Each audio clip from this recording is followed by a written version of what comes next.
ಗಿಲ್ಲಿ ಸೋಲಬೇಕು, ಅಶ್ವಿನಿ ಗೌಡ ಗೆಲ್ಲಬೇಕು. ಇದ್ರ ಬಗ್ಗೆ ಮಾತಾಡ್ಲಿಕ್ಕೆ ಬಂದಿದ್ರೆ ಎಲ್ರಿಗೂ ಕೂಡ ಸುದ್ದಿ ಕನ್ನಡಿಗ ಯೂಟ್ಯೂಬ್ ಚಾನಲ್ಗೆ ಸ್ವಾಗತ ಸುಸ್ವಾಗತ. ಹೌದು, ಈ ವರ್ಷ ಬಿಗ್ ಬಾಸ್ ನಡೆಯುತ್ತಿರುವಂತಹ ಎಲ್ಲ ಕಂಟೆಸ್ಟ್ಗಳನ್ನು ಕೂಡ ನೀವು ನೋಡೋದಾದರೆ ಇಲ್ಲಿ ಗಿಲ್ಲಿ ಒಬ್ಬನೇ ಏಕಾಂಗಿಯಾಗಿರುವಂತಹ ಹೋರಾಟವನ್ನು ಮಾಡ್ತಾ ಬಿಗ್ ಬಾಸ್ ಸೀಸನ್ 12ರ ಕಪ್ಪನ್ನು ಎತ್ತುವಂತಹ ಸುಸಂದರ್ಭದ ಒಂದು ಬಾಗಿಲಲ್ಲಿ ನಿಂತಿದ್ದಾನೆ ಅನ್ನುವಂಥದ್ದು ಎಲ್ಲ ಮಂದಿಗಳ ಮಾತು. ಸೊ ಆದರೆ ಇಲ್ಲಿ ಬಿಗ್ ಬಾಸ್ನವರು ಹೇಗಾದರೂ ಮಾಡಿ ಇವನು ಟಾಸ್ಕ್ನಲ್ಲಿ ವೀಕ್ ಇದ್ದಾನೆ, ಮತ್ತೊಂದರಲ್ಲಿ ವೀಕ್ ಇದ್ದಾನೆ ಅನ್ನುವಂಥ ಕಾರಣಕ್ಕೋಸ್ಕರ ಅವನನ್ನು ಬಗ್ಗು ಬಡಿಲೇಬೇಕು ಎನ್ನುವಂಥ ಕಾರಣಕ್ಕೋಸ್ಕರ ಈ ಅಶ್ವಿನಾ ಗೌಡರನ್ನ ಈ ಅಗ್ರಿಮೆಂಟ್ ಮಾಡುವ ಮುಂಚೆನೇ ಗೊತ್ತು ನಿಮಗೆ.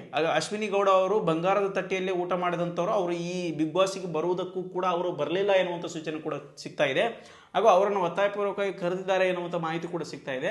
ಇದನ್ನು ಬಿಟ್ಟು ಹೊರತಾಗಿ ಇಲ್ಲಿ ಗಿಲ್ಲಿಯನ್ನ ಸೋಲಿಸಲೇಬೇಕು, ಅಶ್ವಿನಿ ಗೌಡರನ್ನ ಹೇಗಾದರೂ ಮಾಡಿ ವ್ಯಕ್ತಿತ್ವದ ಆಟದಿಂದ ಅವರ ಮನವೊಲಿಸಿ ಅವರಿಗೋಸ್ಕರ ಅವರ ಗಿಲ್ಲಿಗೆ ಟಕ್ಕರ್ ಕೊಡುವಂತೆ ಯಾರಾದರೂ ಇದ್ದರೆ ಅವ್ರನ್ನೆಲ್ಲರನ್ನು ಕರೆಸಬೇಕು ಎನ್ನುವಂಥ ಕಾರಣಕ್ಕೋಸ್ಕರ ಈ ಸೀಸನ್ನಲ್ಲಿ ಎಲ್ಲ ನೀವು ವೈಟ್ ಕಾರ್ಡ್ ಸೀಸನ್ಗಳನ್ನ ನೆನೆಸುತ್ತಾ ಹೋದರೆ ಅಥವಾ ನೆನೆಯುತ್ತಾ ಹೋದರೆ ಯಾವುದೇ ಕಾರಣಕ್ಕೂ ಹಳೆ ಕಂಟೆಸ್ಟ್ಗಳನ್ನು ಕರೆಯುವಂತಿಲ್ಲ. ಆದರೂ ಕೂಡ ಈ ಸಾರಿ ರಜತ್ ಮತ್ತು ಚೈತ್ರರನ್ನು ವೈಟ್ ಕಾರ್ಡ್ ಎಂಟ್ರಿಯಾಗಿ ಕರೆಸಿದ್ದಾರೆ. ಇಲ್ಲಿ ಇವರು ಗಿಲ್ಲಿಗೆ ಏನೋ ಕೌಂಟರ್ ಕೊಡ್ತಾರೆ, ಅದರಿಂದ ಅಶ್ವಿನಿ ಗೌಡ ಅವರ ವ್ಯಕ್ತಿತ್ವ ಬದಲಾಗುತ್ತೆ, ಅದು ಅಶ್ವಿನಿ ಗೌಡ ಅವರಿಗೆ ಸ್ವಲ್ಪ ಹೆಲ್ಪ್ ಆಗುತ್ತೆ, ಬಿಗ್ ಬಾಸ್ನವರು ಕೂಡ ಸ್ವಲ್ಪ ಹೆಲ್ಪ್ ಆಗುತ್ತೆ ಅನ್ನುವಂಥ ಕಾರಣಕ್ಕೋಸ್ಕರ ಅವ್ರನ್ನ ಕರೆಸಿದ್ರು. ಆದರೆ ಅದೆಲ್ಲ ಉಲ್ಟವಾಗಿದೆ. ಗಿಲ್ಲಿಗೆ ಗಲ್ಲಿಯಲ್ಲೂ ಕೂಡ ಅದ್ಭುತವಾಗಿರುವಂತಹ ಅಭಿಮಾನಿಗಳಿದ್ದಾರೆ ಮತ್ತು ಆತನ ಒಂದು ಏನು ಡೈಲಾಗು, ಏನು ಟೈಮಿಂಗು, ಎಂಥ ತಲೆಗುರು, ಸಖತ್ ಕೌಂಟ್ರಸು. ಇಲ್ಲಿ ನೋಡ್ರಿ, ಕರ್ನಾಟಕದಲ್ಲಿ ಇವತ್ತು 70% ಜನ ಗಿಲ್ಲಿಗೋಸ್ಕರನೇ ವೀಕ್ಷಣೆ ಮಾಡ್ತಿದ್ದಾರೆ ಅನ್ನುವಂಥ ಒಂದು ಸರ್ವೆ ಆಗಿದೆ. ಹಾಗಾಗಿ ಈ ಸರಿ ಪಕ್ಕಾ ಗಿಲ್ಲಿನೇ ಗೆಲ್ತಾನೆ. ಗಿಲ್ಲಿಯ ಒಂದೊಂದು ಕೌಂಟ್ರು, ಆ ಸಮಯ ನೋಡ್ರಿ, ಒಂದೊಂದು ಸಮಯಕ್ಕೂ ಎಂತೆಂತಹ ಡೈಲಾಗ್ ಹೊಡಿತಾರೆ.